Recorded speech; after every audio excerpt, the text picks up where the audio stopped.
Everyone, this is the week 1 part 2 recap, and it's Sunday night. Hopefully everyone stayed warm. I'm pretty exhausted from a lot of shoveling today, but hopefully this weekend was productive for you for getting your work done.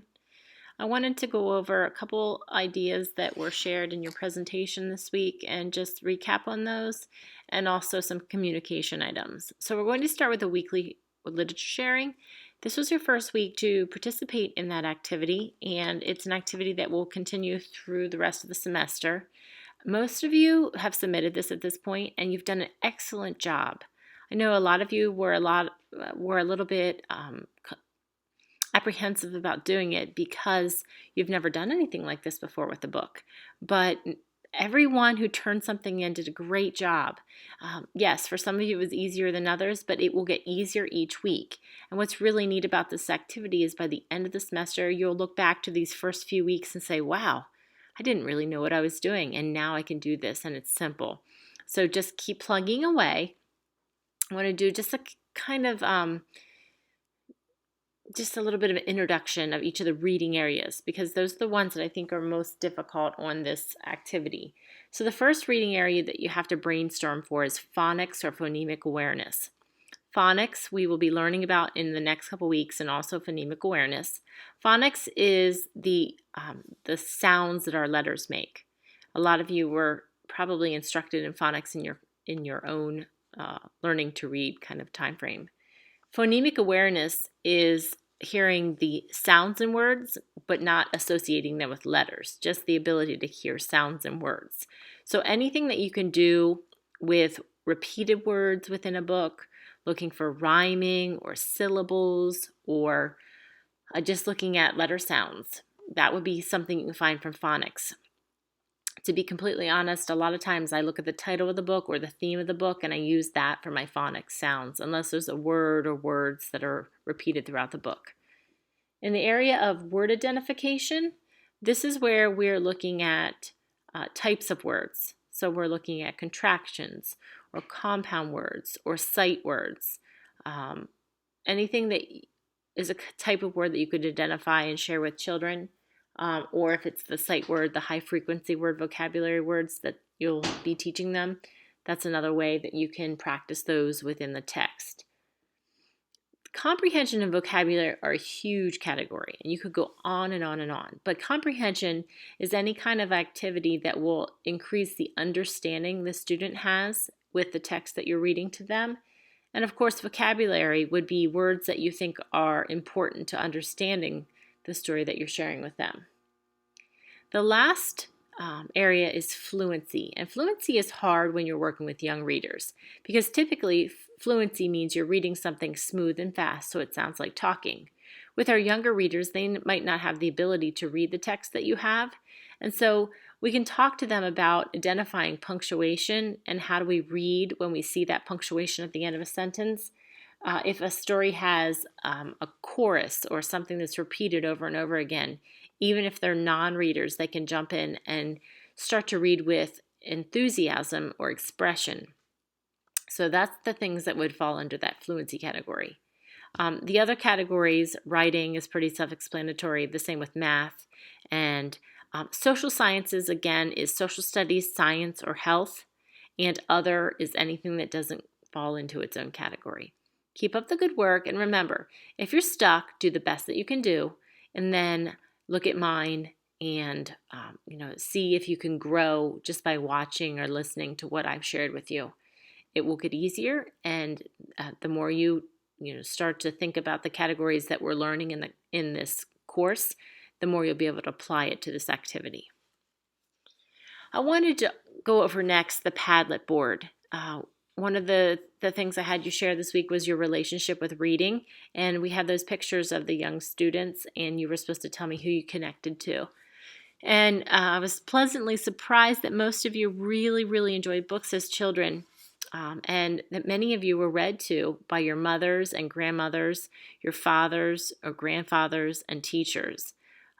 And also, many of you mentioned the library as a place you like to visit. This is great. Being a good reader starts at home, starts really young, but it continues when you are given opportunities to experience books as fun and not work. So a lot of times that just means having that ability to listen to stories over and over again. Many of you loved reading books that you did have the ability to choose on your own. But some of you shared that once you got to school, you disliked reading because they always told you what you had to read, or you were required to read books that were different style than you would choose on your own.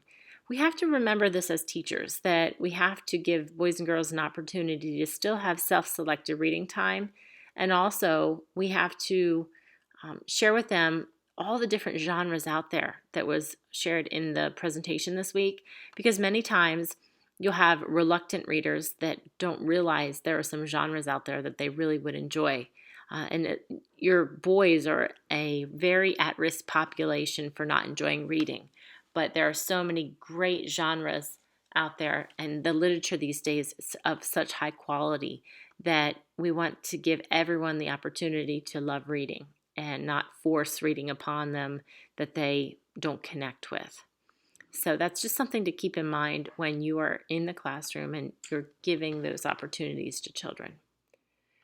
Last week, we talked about the skills that students need to know before they can be readers, and I didn't take the time to branch off on that, but it kind of goes along with the presentation today, so I wanted to share those answers. These are things that you pointed out that were important to know before you set a child off to be a reader. And the first thing is that letter recognition and sound recognition. They need to be able to know their alphabet and know the sounds that each of the letters make. They also have to have a basic knowledge of concepts of print. And this is the ability to know that books work left to right and top to bottom, and also that we have words and letters and spaces, that books are written by an author and illustrated by an illustrator. All of those basic concepts of print are important. It does also very much help if they have basic knowledge of sight words, those little words that are repeated often in books, like a, the, in, is, they make the reading task much easier when they have a very small base of those. One that's not often thought of, but some of you did think about, is they have to have the attention span to sit and read, and also the motivation to sit and read. It is hard to be a new reader, and it takes a large attention span to focus, and also the motivation to persevere when it gets difficult. And sometimes we forget that, and the maturity is not there, even if the skills are. Some of you mentioned that reading and writing are very correlated, and that for students to be readers, they also have to be reciprocal and have to do the writing portion of it. And we see that today. Most kindergarten classes are heavier in writing than they are in reading, which means that they'll learn how to be writers, and then they'll learn to read their own writing, and then it will transfer into their reading instruction. So you'll see that this ability to write helps them be a better reader at an early age. And the last topic that you shared would be important to boys and girls becoming readers is the ability to have oral language skills that are excellent, and also excellent vocabulary skills. Something interesting that I've researched is that in our country we push kiddos into kindergarten and we want them to be readers and writers at a very young age. Many of the students are not developmentally ready to do this, but also they do not come from backgrounds where they've had preschool or they've had some kind of instruction, that their vocabularies are very weak or their oral language skills are weak. And we just push them into being readers and writers before developing those skills. In France, kiddos don't learn to read or write until second grade. That's where they find that it's developmentally ready for their students. Instead, in kindergarten and first grade, they really are growing their oral language skills so they can be excellent speakers, and their vocabulary skills as well. And this is following the mandated preschool time that they have in their country as well. So by the time they're second graders, they have very rich oral language skills and develop vocabularies, and they transition very easily into being good readers and writers. And so we don't have that in place in our country, but we do need to kind of monitor the oral language skills and vocabulary of our students and look at that as a correlation to being readers. Just a couple other things to wrap up. I introduced the children's book list project this week, and I just wanted to emphasize that this may be turned in at any time. In the area of thematic category, that's, I believe, the third category on the sheet, you may keep that category later on when we do the curriculum alignment project in a few weeks, and the 5 books that you choose for the thematic category can be used for that project. Also, make sure you look at the example for labeling fiction and nonfiction and the specific areas of instruction in the content areas. That I give you a sample because that's something that sometimes I have my students forget to do. And so make sure that you're labeling those because it's worth a significant amount of points on your rubric. And again, you can turn that in at any time. And last, let's talk about communication. I've had a lot of communication from you over the last couple of days, which is excellent. I have a lot of people that have had suggestions or questions, which I really welcome. There's just been maybe a little confusion as to the chain of what you should do first or where you should go. So I wanted to emphasize that. Your primary form of communication or getting information from me is on D2L. I will put things in the news area. I will have everything posted in your weekly folders, and your projects and everything should be there.